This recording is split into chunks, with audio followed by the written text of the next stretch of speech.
મહિલા અને બાળ વિકાસ વિભાગના માર્ગદર્શન હેઠળ પાટણ સખી વન સ્ટોપ સેન્ટર ખાતે મહિલાઓને સુરક્ષા, સહાય, કાઉન્સેલિંગ અને ન્યાય મળી રહે તે માટે સતત અને સંવેદનશીલ કામગીરી કરવામાં આવી રહી છે। મહિલા બાળ અધિકારી તેમજ દહેજ પ્રતિબંધક સંરક્ષણ અધિકારીના માર્ગદર્શન હેઠળ સેન્ટરની ટીમ દ્વારા અનેક સંવેદનશીલ અને માનવતાથી જોડાયેલા કેસોમાં તાત્કાલિક અને અસરકારક મદદ પૂરી પાડવામાં આવે છે। તાજેતરમાં રાધનપુર તાલુકામાંથી 181 મહિલા હેલ્પલાઇન મારફતે મહિલાને પાટણ સખી સેન્ટર ખાતે રિફર કરવામાં આવ્યા હતા। મહિલાની શારીરિક તેમજ માનસિક સ્થિતિ અત્યંત નાજુક હોવાથી સેન્ટરની ટીમ દ્વારા તાત્કાલિક ધોરણે તેમને સુરક્ષિત આશ્રય, તબીબી સારવાર, ખોરાક તેમજ જરૂરી સંભાળ ઉપલબ્ધ કરાવવામાં આવી હતી। મહિલાને લગભગ 10 દિવસ સુધી સેન્ટરમાં સારવાર અને સતત દેખરેખ હેઠળ રાખવામાં આવ્યા હતા, જેથી તેમની સ્થિતિમાં સુધારો આવી શકે। આ સમયગાળા દરમિયાન સેન્ટરની ટીમ દ્વારા મહિલાનું સતત કાઉન્સેલિંગ કરવામાં આવ્યું હતું અને તેમની માનસિક સ્થિતિ સામાન્ય બને તે માટે ખાસ કાળજી લેવામાં આવી હતી। સાથે સાથે મહિલાના પરિવારજનોનો સંપર્ક સ્થાપિત કરવા માટે સઘન શોધખોળ અને જરૂરી પ્રયાસો હાથ ધરવામાં આવ્યા હતા। સતત પ્રયત્નોના પરિણામે મધ્યપ્રદેશમાં રહેતા તેમના પરિવારજનોનો સંપર્ક મેળવવામાં સફળતા મળી હતી।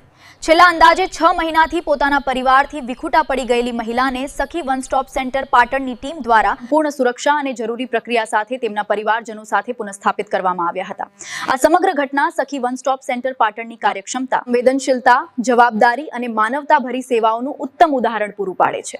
મહિલાઓને સુરક્ષા, સહાય અને ન્યાય આપવા માટે કાર્યરત સખી વન સ્ટોપ સેન્ટરની આ પ્રકારની કામગીરી સમાજ માટે પ્રેરણારૂપ બની રહી છે અને જરૂરિયાતમંદ મહિલાઓ માટે આશાનું કેન્દ્ર સાબિત થઈ રહી છે।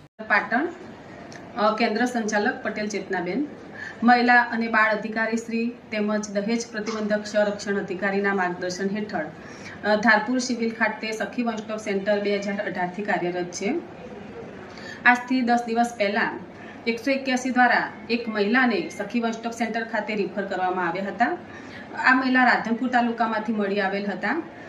બેન જ્યારે સખી વન સ્ટોપ સેન્ટરમાં રિફર કર્યા ત્યારે બેન ખૂબ જ ગભરાયેલા હતા, રડતા હતા, કોઈની ઉપર ભરોસો કરતા ન હતા, એમને પાણી આપીએ તો પાણી પણ પીતા ન હતા।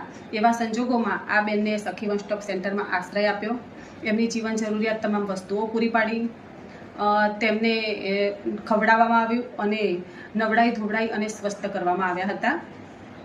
બીજા દિવસે બેન સાથે કાઉન્સેલિંગ કરતા બેન એ જ પરિસ્થિતિમાં હોવાથી બેનને અમે ડૉક્ટર જોડે તબીબી સારવાર માટે લઈ ગયેલ।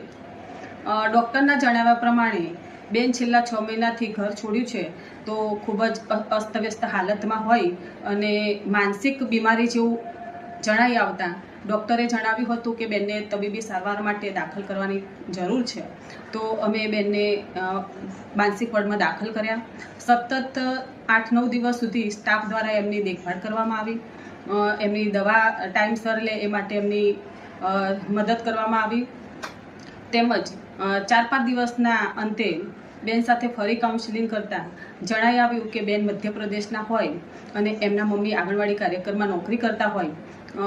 એમ કરી અમે ત્યાંના પોલીસનો સંપર્ક સાધવામાં આવ્યો અને એમની મમ્મીની શોધખોળ કરવામાં આવી। એમના મમ્મીનો સંપર્ક નંબર મળતા અમે એમના મમ્મીને ફોન કર્યો હતો અને વિડીયો કોલિંગ કરી એમના દીકરીનો અમે વિડીયો એમને મોકલ્યો હતો। તુરંત એમના મમ્મીએ કોલ દ્વારા જણાવ્યું હતું કે આ મારી દીકરી છે અને છેલ્લા 6 મહિનાથી ગુમ થઈ ગયેલ છે, અમે સતત એની શોધખોળ કરી રહ્યા છીએ, તો આપ આપના સેન્ટર ઉપર સુરક્ષિત રાખો અને અમે એમને 2 દિવસમાં લેવા માટે આવી જઈશું। તુરંત જ તેઓ ઘરેથી નીકળી ગયેલ અને એમના આધાર પુરાવા સાથે પોતાની દીકરીને સખી વન સ્ટોપ સેન્ટર પાટણ ખાતે લેવા માટે આવી પહોંચેલ। પોતાની દીકરીને સુરક્ષિત હાલતમાં જોઈ પરિવાર ખૂબ જ રડી પડ્યો હતો, હર્ષની લાગણી અનુભવી હતી અને પરિવારે સખી વન સ્ટોપ સેન્ટરનો સ્ટાફનો ખૂબ જ આભાર વ્યક્ત કર્યો હતો અને જે પરિવારે એમની દીકરીની આશા મૂકી દીધી હતી એ આશા, જે નિરાશા હતી એમાંથી એમની આશા જે મળી છે એમાંથી પરિવારે ખૂબ 181 અને સખી વન સ્ટોપ સેન્ટરનો આભાર વ્યક્ત કરી